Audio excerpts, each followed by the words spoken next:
Έχω όπλο μου το στόμα κι αντιστέκομαι ακόμα. Όσο ζω και αναπνέω θα είμαι ακόμα στον αγώνα. Θέλουν το μυαλό σε κόμμα, να είσαι σκάτα και λιώμα. Την ψυχή σου εγκλωβισμένη μέσα σε ένα ψυχοσώμα. Θέλουν μόνο το κακό σου, να ελέγχουν το μυαλό σου. Να περνάνε τα μηνύματα στο υποσυνείδητό σου. Να σου λένε τι να κάνεις, τι να πεις για το καλό σου. Και εσύ απρόβατο το κάνεις, φίλε συγκεντρώσου. Να είμαστε εγκλωβισμένοι μες στο στρες και αγχωμένοι. Να κοιτάμε να μην βλέπουμε ρε τι σκάτα συμβαίνει. Η αγάπη πεθαμένη, ο νέος πλέον δεν προσμένει. Με τα φράγκα πορωμένη, σκέψου στο τέλος στημένη.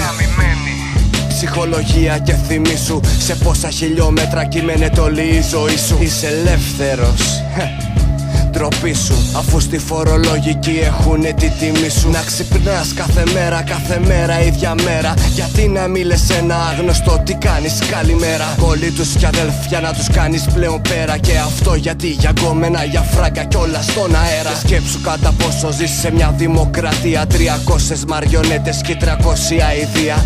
Δεν είμαι δεξιός αριστερός με την καμία. Γαμώ τη δεξιά, γαμώ την ψεύτο αναρχία. Και ξέρεις λένε ψέματα στο ράδιο στις ειδήσεις.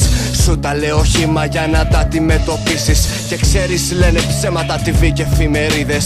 Όλοι ξέρουν την αλήθεια και εσύ κάνεις πως δεν είδες. Μου φαίνεται χαζό να μην πιστεύεις τέλος πάντων. Άλλο ένα επίτευγμα της νέας τάξης πραγμάτων. Αυτή που είναι πίσω απ' όλα κι από όλα είναι πίσω στα αρχίδια μου το να σε πίσω. Τι κι ας σε ταρακουνήσω. Θέλεις να σε κοιμισμένος, η επιλογή δική σου. Όλα είναι τέλεια, άντε πέσε και κοιμήσου.